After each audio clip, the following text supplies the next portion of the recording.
Halo, kembali lagi bersama aku Nanda di Kualitatif UX Research Power Ups, dan di kali ini kita akan membahas mengenai materi terkait analisa data riset kualitatif.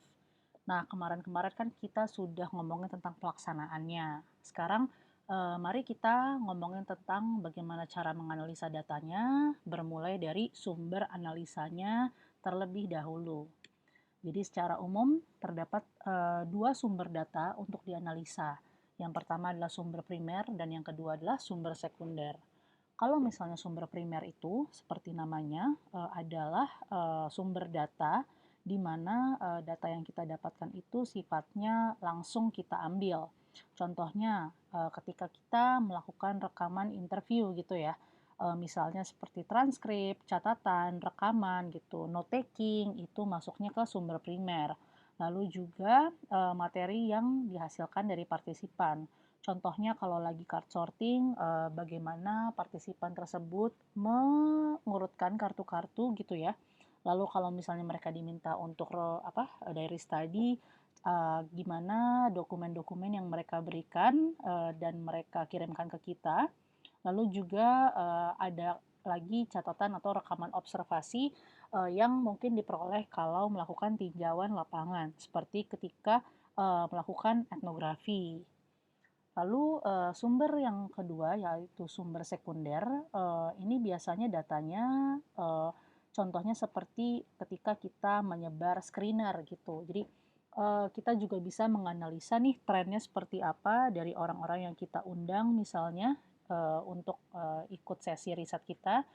Kita bisa lihat orang-orang yang isi screener tuh seperti apa gitu. Jadi itu bisa juga jadi pertimbangan kira-kira lebih banyak mana sih yang bersedia untuk mengikuti sesi riset. Lalu yang kedua adalah pengetahuan, kepercayaan, definisi ataupun intensi yang dimiliki stakeholders.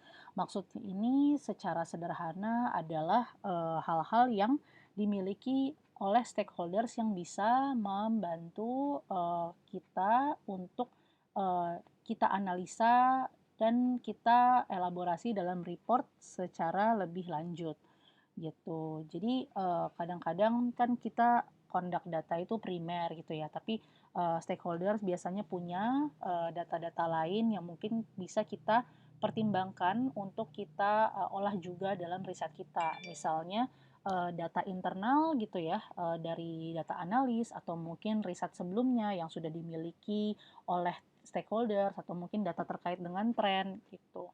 Lalu juga yang bisa dipertimbangkan untuk dianalisa adalah apa yang sudah diketahui oleh dirimu dan rekan kerjamu.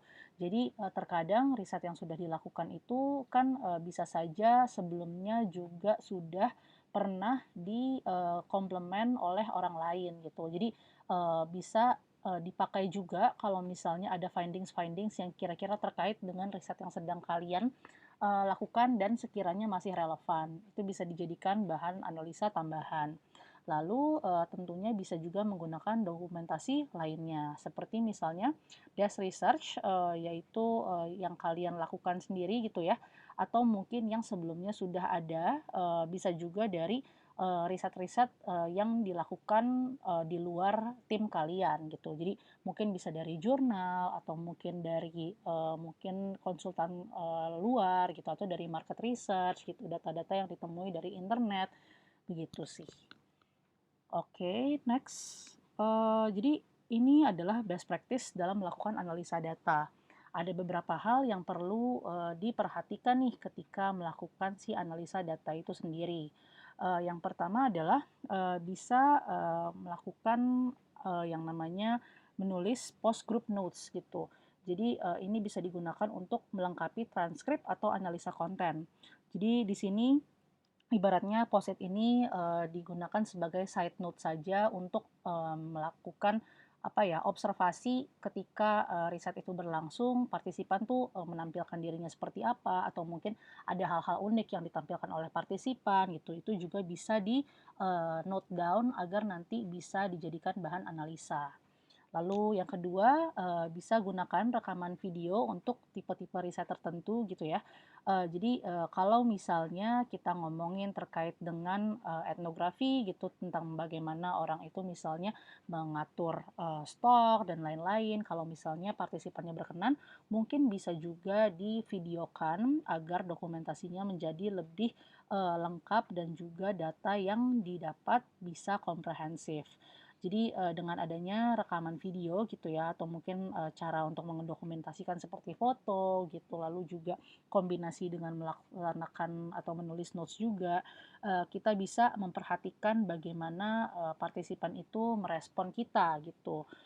Kita bisa melihat emosinya, lalu juga, kita bisa melihat aksi spontannya dan juga gestur badannya gitu. Karena hal-hal seperti ini juga sebenarnya mempengaruhi jawaban-jawaban mereka dan bagaimana sentimen mereka terkait dengan produk terlepas dari apa yang mereka katakan.